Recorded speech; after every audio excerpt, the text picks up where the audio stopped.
Wadah dengan topik awalnya kemarin saya sampaikan ke petugas, topiknya adalah 4 jenis manusia ya. Tetapi ketika saya baca komentarnya atau katanya, saya rasa ada topik yang lebih indah sih.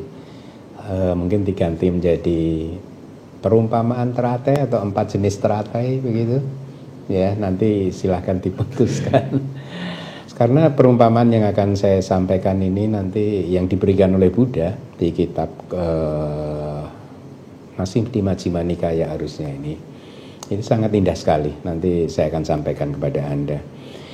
Jadi topik ini akan saya awali dengan rasa persis setelah Buddha mencapai pencerahan sempurna, itu sempat muncul rasa masa bodoh.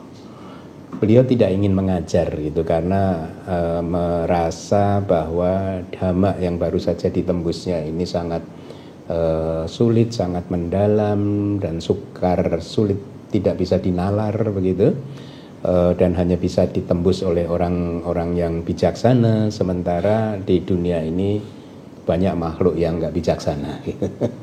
Jadi pada awalnya Buddha muncul perasaan yang seperti itu. Kata-katanya kira-kira begini.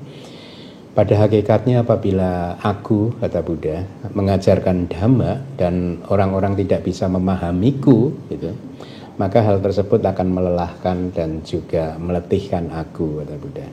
Ya, wajar ya. Makanya tidak berlebihan kalau kemarin ada yang mengutip ceramah saya yang mengatakan bahwa untuk saat ini itu saya rasa agama Buddha akan sulit berkembang. Kenapa? Karena arus besar yang ada itu adalah mengizinkan kilesa untuk muncul. Bahkan orang-orang memahami bahwa memunculkan kilesa atau kotoran batin itu adalah kusala, adalah hal yang baik ya. Kan kotoran batin itu banyak kan, nafsu ya, seseorang ya dalam hal berumah tangga, menikah, cerai atau mungkin dan lain sebagainya lah. Banyak ya, kita bisa melihat di sekeliling kita kilesa-kilesa itu dimunculkan oleh banyak orang. Dan itu dianggap sebagai hal yang biasa atau hal yang baik ya. Jadi sementara Buddhism, ajaran Buddha itu melawan itu semua. Artinya bukan melawan dalam bentuk konfrontasi, tetapi ibaratnya itu arus air sungai, kita melawan arus. Ketika orang-orang menyukai nafsu, kita diajarkan untuk menahan diri dari nafsu. Ketika orang-orang mengizinkan marah-marah, kita diajarkan untuk menahannya dan lain sebagainya. Ya, kita diajarkan untuk melawan arus sehingga sebenarnya statement saya tadi bahwa untuk saat ini akan sulit Buddhism berkembang di khususnya mungkin di Indonesia, tetapi saya yakin kan ini semua anicca kan. Saya optimis bahwa satu hari nanti entah kapan Theravada ini akan berkembang besar lagi. Ya, mungkin tidak di zaman kehidupan kita mungkin, tetapi akan jadi besar lagi gitu. Nah, kita masuk ke topiknya. Jadi saya awali topik ini dengan rasa masa bodoh yang muncul pada Buddha gitu. Nah, yang menarik adalah bahwa ada satu Brahma Sahampati yang memahami proses pikiran dari Buddha tersebut. Beliau tidak menembus pikirannya Buddha, tetapi memahami. Mungkin melihat dari gejala-gejalanya, kok kelihatannya Buddha enggan mengajar begitu. Sementara kadang juga ketika dulu di Myanmar saya membaca hal ini, saya merasa ada yang aneh ya. Bukankah dulu Pertapa Sumedha tidak ingin menjadi arahat pada hari itu karena dia ingin menyeberangkan banyak makhluk, ingin mencerahkan banyak makhluk dan lain sebagainya kan. Jadi out of his compassion, beliau berjuang selama 4 asangkaya mahakalpa dan 100.000 mahakalpa untuk selama menjadi bodhisatta, untuk menyempurnakan parami supaya bisa menjadi Buddha. Dan dengan demikian beliau bisa menyeberangkan banyak makhluk dari samudra samsara, bisa menyelamatkan banyak makhluk dari samsara dan seterusnya gitu. Tetapi begitu mencapai kebudaan kok beliau masa bodoh, sepertinya begitu gitu ya. Walaupun ini ada jawabannya karena di kitab komentar dijelaskan memang secara tradisi Buddha menunggu kedatangan dari Brahma Sahampati itu ya. Nah, tapi itu nanti mungkin di lain kesempatan akan kita jelaskan gitu. Jadi setelah memahami proses batin Buddha, proses pikiran, maka Brahma Sahampati berpikir seperti ini. Oh, wahai saudara-saudara yang terhormat, dunia akan hancur. Oh, wahai saudara-saudara yang terhormat, berkata ya, bukan berpikir ya. Dunia akan hilang. Batin Buddha ya, yang telah mencapai sama Sang Buddha,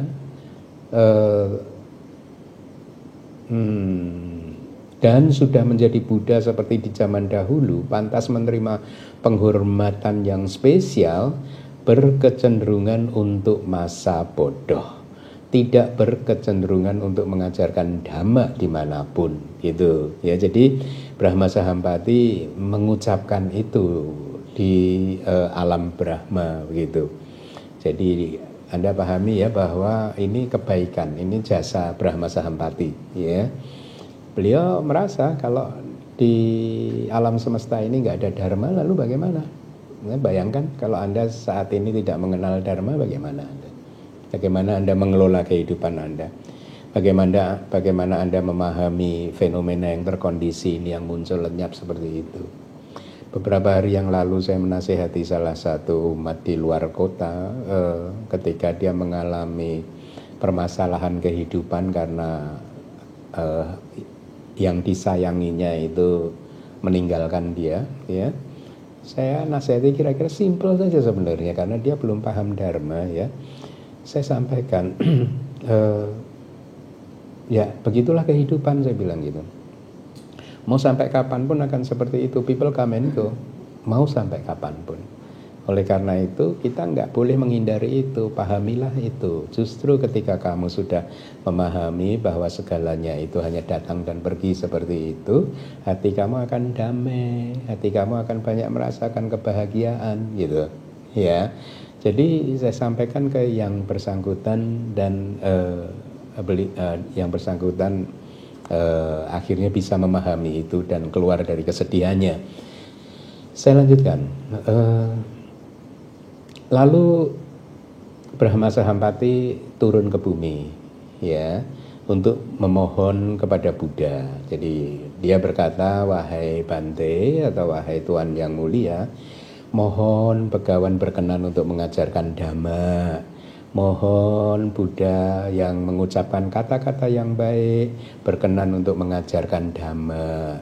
Makhluk-makhluk yang memiliki sedikit debu akan merosot kalau tidak mendengarkan dhamma. Ya, bagus ya Brahma Sahampati ya. Ini praktek kewelas asihan dari Brahma tersebut. Ya, jadi dia membayangkan nih makhluk-makhluk yang memiliki sedikit debu yang seharusnya kalau bertemu dengan ajaran Buddha dia akan bisa mencapai magga pala. Kalau Buddha tidak mau mengajar, maka dia akan merosot lalu. Ya, merinding loh sebenarnya kalau dengerin seperti ini. Kebaikan hati dari Brahma Sahampati, beliau memikirkan yang lain gitu. Bagaimana ini? Makanya tadi dia bilang dunia akan hancur, dunia akan binasa gitu. Karena Buddha nggak mau mengajar gitu ya. Nah, jadi Brahma Sahampati berkata, akan ada makhluk-makhluk yang bisa memahami dhamma, maka ajarkanlah dhamma gitu ya. Kemudian wahai para biku, kata Buddha, setelah mengetahui permohonan Brahma tersebut, aku meneliti dunia dengan menggunakan mata Buddha karena kewelas asihan terhadap makhluk-makhluk. Jadi atas dasar welas asih beliau akhirnya mensurvei ke seluruh dunia begitu.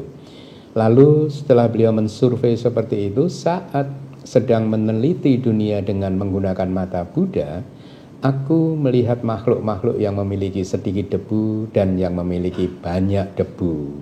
Nah, lalu perumpamaan diberikan oleh Buddha. Umpamanya di sebuah danau teratai biru atau danau teratai merah atau putih, satu, beberapa teratai biru, merah atau putih lahir di dalam air. Semua teratai lahir di dalam air ya. Tapi beberapa dari mereka yang lahir dari air tersebut, di dalam air tersebut, tumbuh di dalam air seumur hidupnya dan tenggelam di dalam air ya, dengan tanpa pernah naik di atas air. Jadi ini tipe manusia yang pertama. Manusia yang seperti teratai, bunga teratai yang lahir di dalam air tapi seumur hidup tenggelam di dalam air tanpa pernah nongol ke atas permukaan air sedikit pun. Ya. Ini perumpamannya indah ini. Dua,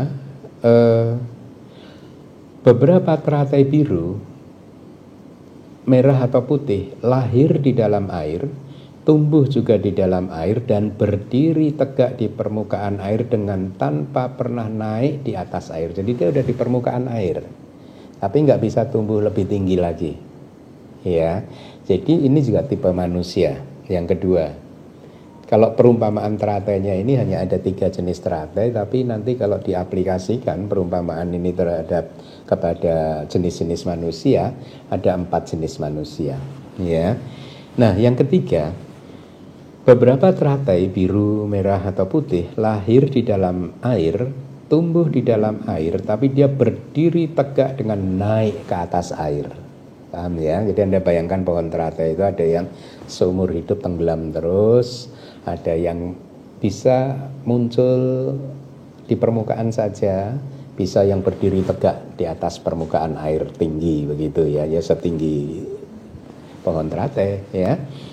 Nah, jadi ini perumpamaan yang sangat indah yang menggambarkan bahwa manusia atau makhluk-makhluk di alam semesta ini dapat digolongkan ke dalam 3 perumpamaan teratai tersebut. Anda ingin yang mana? Yang tetap tenggelam di dalam air atau yang bisa sudah muncul sedikit gitu ya? Anda minimal harus berjuang untuk bisa muncul sedikit gitu. Ya. Nah, atau ya berjuang secara maksimal supaya bisa tegak di atas air ya. Nah, di antara teratai-teratai tersebut ada teratai-teratai yang berdiri tegak dengan naik ke atas air. Teratai-teratai tersebut menunggu sentuhan sinar matahari tersebut, sinar matahari ya, sehingga dia bisa mekar hari ini. Ya.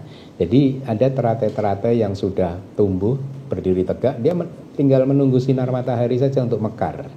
Dia tinggal menunggu ajaran Buddha saja untuk mencapai maga dan pala. Begitu ya. Kedua, ada teratai-teratai yang berdiri tegak di permukaan air.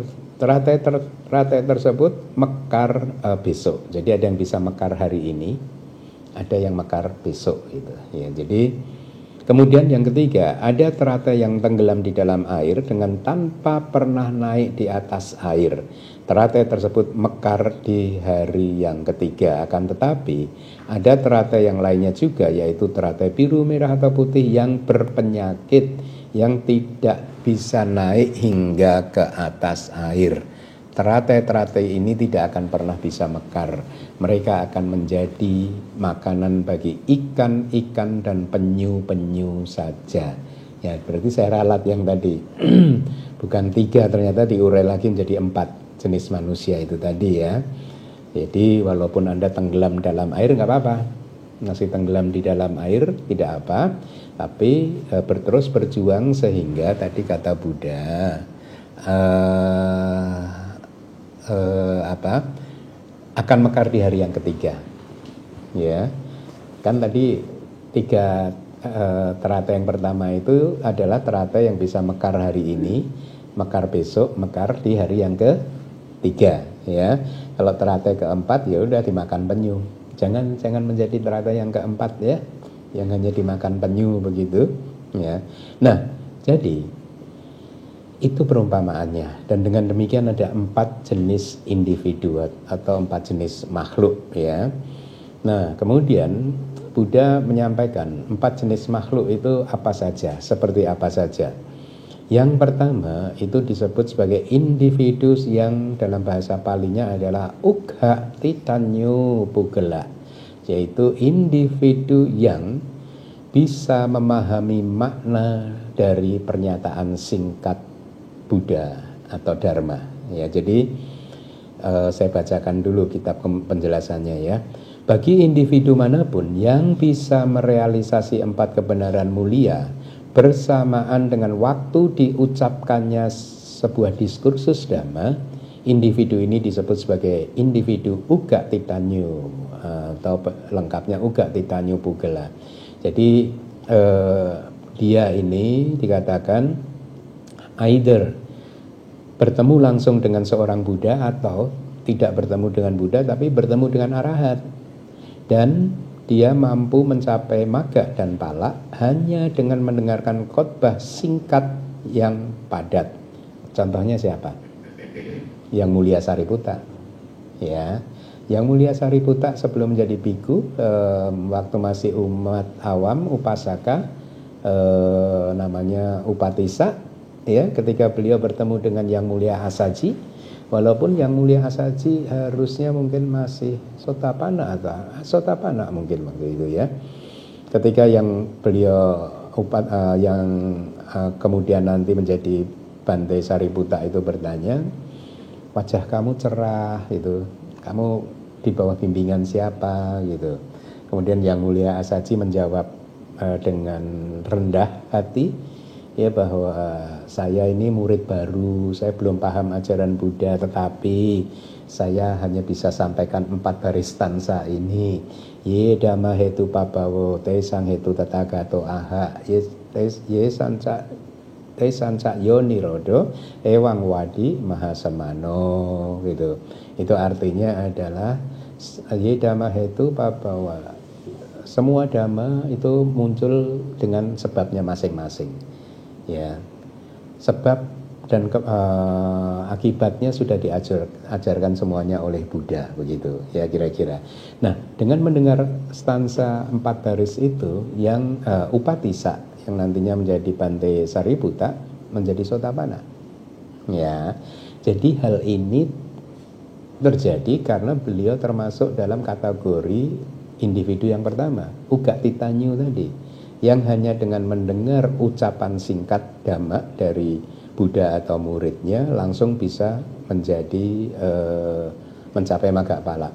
Contoh yang lain Bante Moggallana, ya, kemudian juga Bahia Daruciriya, ya, yang sudah pernah saya sampaikan di kelas gitu. Itu individu yang pertama. Nah, itulah mengapa dengan mendengarkan penjelasan ini kita sekarang paham bahwa seperti yang sudah berkali-kali saya sampaikan di kelas Pariyati, bahwa untuk saat ini individu jenis pertama ini udah habis, stoknya udah habis. Jadi nggak bisa kita ini mencapai magga pala dengan mendengarkan dhamma saja, nggak bisa. Ya, tadi Anda udah mendengar 4 barisnya tadi.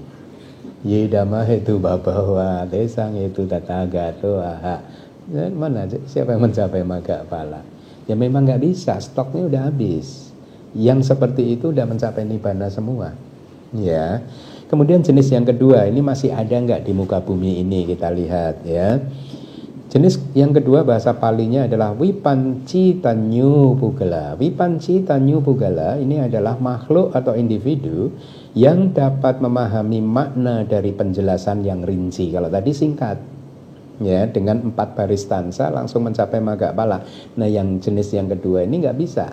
Dengan singkat nggak bisa, dia harus dijelaskan dengan rinci gitu. Bagi individu manapun yang dapat merealisasi 4 kebenaran mulia, ketika makna dhamma yang diajarkan dengan ringkas sedang dibedah dengan detail, maka dia disebut sebagai Vipanci Tanyu Pugala. Atau dia ini adalah orang yang bertemu langsung dengan seorang Buddha atau muridnya, ya, tetapi baru mampu mencapai magga dan pala setelah khotbah singkat tersebut dijelaskan secara panjang lebar. Saya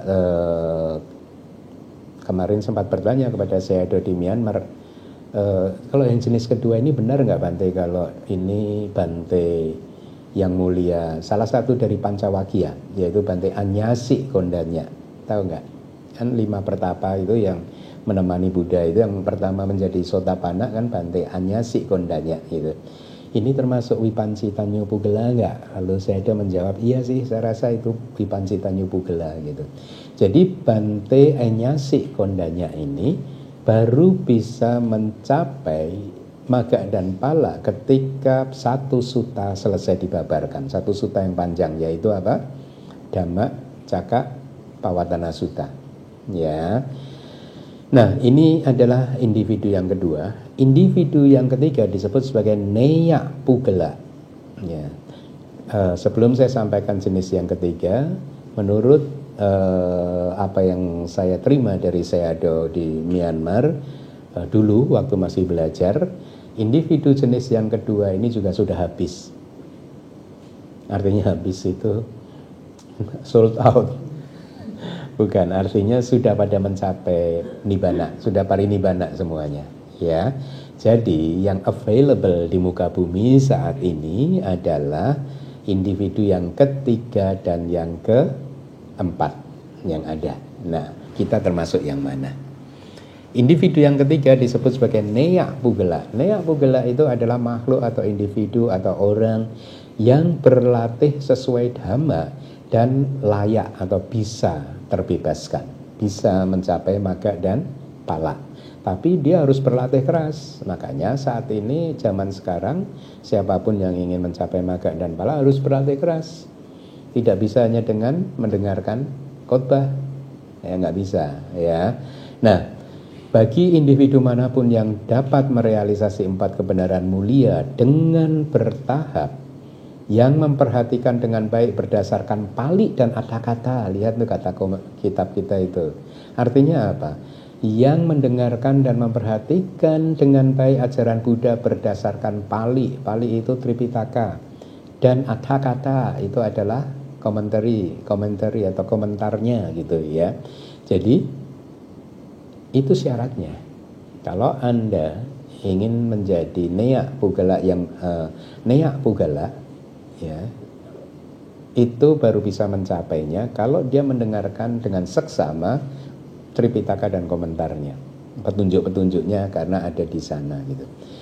Lalu tidak cukup sampai di sana, orang Neya ini harus juga bergaul dengan teman-teman yang baik, artinya yang mempunyai pemahaman dhamma. Kalau Neya ini lahir di tradisi lain, di keluarga yang lain, menganut kepercayaan yang lain, yang gak akan bisa mencapai maga dan pala. Makanya dia harus berada di lingkungan yang baik gitu ya. Jadi ini ada syarat dan kondisinya. Bukan berarti ketika Anda ini Neya Pugala jak pagun. Enggak begitu. Jadi tetap harus ada syarat dan kondisinya. Anda harus berada di tempat yang baik, di lingkungan yang baik.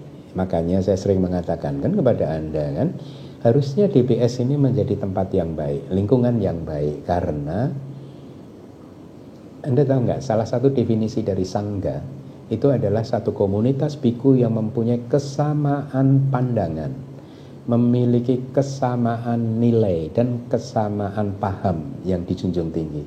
Sama sebenarnya, seluruh umat yang ada di DBS ini juga memiliki kesamaan, dalam arti sama-sama tertarik untuk mendengarkan ajaran Buddha yang sesuai Tripitaka dan kitab komentar. Jadi Anda memiliki kesamaan itu, ya. Itulah mengapa bangunlah satu komunitas yang baik di dalam DBS ini, sehingga Anda semua bisa sama-sama tumbuh di dalam Buddha Sasana, ya. Nah, saya lanjutkan. Dia harus bergaul dengan teman-teman yang baik, berteman dengan teman-teman yang baik, dan menyambangi teman-teman yang baik. Menyambangi itu kayak mengunjungi, menemui, begitu ya. Individu ini disebut sebagai Neya Pugala. Jadi ini adalah seseorang yang perlu mempelajari khotbah-khotbah Buddha serta uraiannya yang ada di kitab komentar. Ya.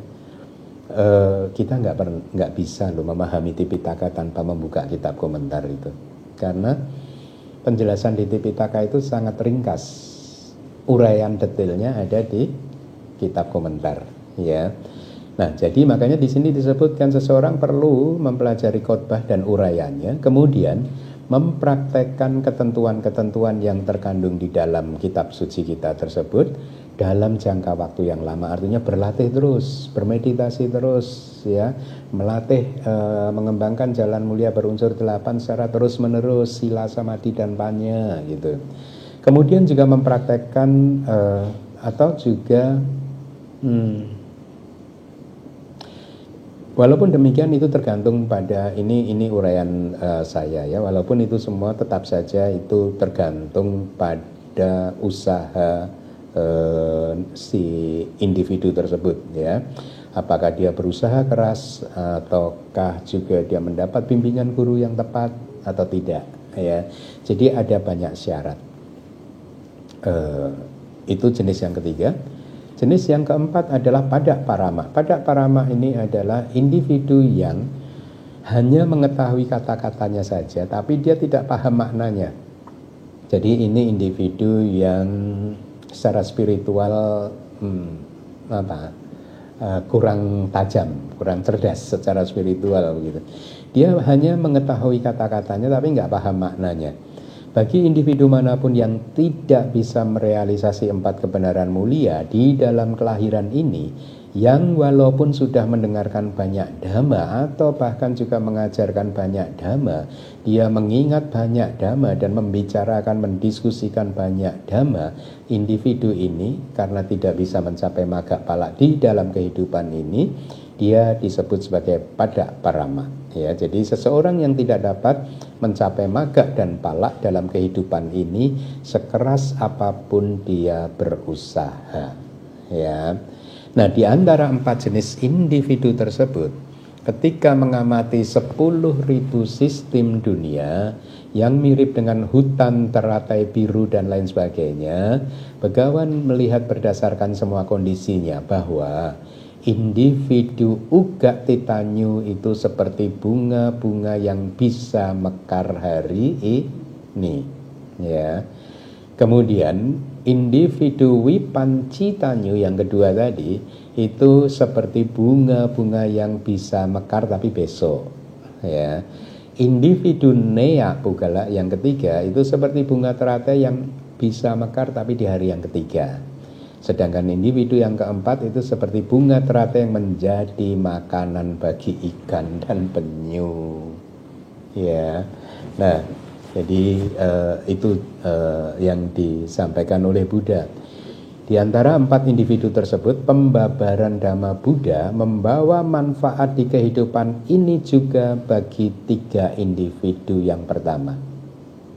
Nah, sekarang kita bisa menarik inference nih. Anda dapat manfaat nggak dari ajaran Buddha saat ini? Dapat? Ya, mudah-mudahan Anda 3 yang pertama, ya, Nea Pugala, ya, yang masih bisa mencapai magga pala, ya. Jadi dikatakan oleh kitab kita seperti itu, gitu.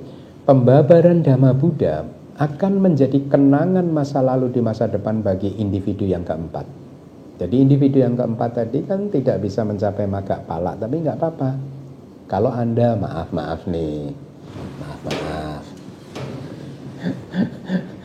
Kalau Anda merasa saya ini padak parama yang keempat, nggak apa-apa, karena apa yang Anda dengarkan di dalam kehidupan ini akan menjadi kenangan yang tertinggal di kehidupan yang masa yang akan datang, ya. Jadi dan itu akan membawa manfaat kepada Anda di kehidupan Anda yang berikutnya. Ini kan seperti nantinya di kehidupan di kehidupan berikutnya Anda naik tingkat, itu menjadi individu yang nomor 3, ya. Tapi ya mudah-mudahan enggak, ya, Anda semua nomor 3, ya, yang bisa mencapai magga dan pala dengan perjuangan yang keras, gitu. Kemudian setelah mengetahui pembabaran Dhamma yang membawa manfaat bagi 4 individu ini dan memunculkan keinginan untuk menjelaskannya, lalu Buddha membuat semua makhluk di 3 jenis eksistensi. 3 jenis eksistensi itu artinya makhluk-makhluk yang ada di alam lingkup indriawi seperti kita ini, alam Brahma materi halus dan non materi, ya, dipisah oleh beliau menjadi 2 bagian berdasarkan kemampuan dan ketidakmampuan mereka dalam merealisasi 4 kebenaran mulia. Jadi kelompok yang pertama, makhluk yang tidak mampu. Itu seperti apa itu makhluk yang tidak mampu? Makhluk itu adalah makhluk yang dilengkapi dengan rintangan berupa karma yang buruk. Jadi artinya makhluk yang tidak mampu mencapai magga pala itu satu adalah makhluk yang tidak bisa mencapainya karena ada rintangan, yaitu yang disebut sebagai karma buruk yang dia lakukan di masa lalu yang merintangi dia untuk mencapai magga dan pala, ya. Atau dia memiliki rintangan berupa kotoran batin yang kuat, ya, maka dia nggak bisa mencapai magga pala, ya. Kemudian juga dia dilengkapi dengan rintangan berupa resultan dari karma yang buruk. Penjelasannya adalah ini adalah makhluk-makhluk yang lahir dengan patik sandi, rintangan berupa resultan dari karma yang buruk, bukan patik sandi. Jadi dia ini melakukan karma buruk yang berat, ya, sehingga akhirnya karma buruk yang berat tersebut menghalanginya. Dia tidak memiliki keyakinan sada, ya, tidak memiliki hasrat keinginan untuk melakukan kebajikan, ya, tidak memiliki kebijaksanaan yang berasosiasi dengan kesadaran patik sandi, ya, artinya patik sandinya 3 akar. Kalau patik sandinya 2 akar atau patik sandinya tanpa akar, ya tidak bisa mencapai, gitu, ya. Kemudian tidak mampu untuk memasuki kepastian, artinya tidak mampu untuk merealisasi dhamma, ya, mencapai kebenaran di dalam dhamma-dhamma yang baik. Jadi ini adalah makhluk-makhluk yang tidak mampu, ya. Lalu mana makhluk yang mampu? Makhluk yang mampu ini adalah makhluk yang tidak memiliki rintangan berupa karma yang buruk yang dia lakukan. Jadi ini adalah kebalikannya dari yang tadi, gitu. Jadi di dalam kitab kita, setelah membuang semua individu yang tidak mampu, dijelaskan bahwa Buddha memahami sepenuhnya bahwa ternyata hanya individu-individu yang mampu, ya, untuk mencapai magga pala dengan menggunakan pengetahuan. Lalu Begawan membuat 4 bagian berikut ini. Orang yang sebanyak ini adalah orang yang dengan temperamen penuh nafsu ragawi. Orang yang sebanyak ini adalah orang dengan temperamen yang penuh kebencian dan delusional, atau ada yang temperamennya diskursif. Jadi Buddha ini sedang menjelaskan bahwa di dalam alam semesta ini makhluk itu berbeda-beda. Ada yang memiliki temperamen penuh nafsu, ya, dan lain sebagainya. Ada juga yang penuh keyakinan, ada yang sifatnya itu intelektual, gitu, temperamennya, gitu. Jadi setelah membagi seperti itu, maka Buddha kemudian akan mengajarkan dhamma, ya. Nah, jadi Buddha berpikir yang seperti itu, sangat mendalam, ya, sangat mendalam. Setelah merasa bahwa beliau harus mengajarkannya, maka beliau pun memutuskan untuk mengajar, dan kita beruntung. Karena kalau dulu Buddha Gautama tidak memutuskan untuk mengajar, kita saat ini bagaimana? Coba, ini bahan perenungan terakhir, ya. Coba Anda nanti renungkan, seandainya di dunia ini nggak ada ajaran Buddha, bagaimana? Coba, ya, direnungkan supaya Anda bisa mengapresiasi bahwa kita kayak mendapat privilege bisa bertemu dengan ajaran Buddha. Karena kalau tidak, ya, tidak cukup kondisinya, kita nggak akan pernah tertarik dengan ajaran Buddha, ya toh? Kan banyak juga, bahkan di Indonesia ini ada lebih dari 1 juta umat Buddha, tapi berapa persen yang tertarik untuk mendengarkan kitab suci? Ya banyak, karena nggak ada kondisinya, ya. Baik, demikian yang bisa saya sampaikan, mudah-mudahan bermanfaat. Terima kasih.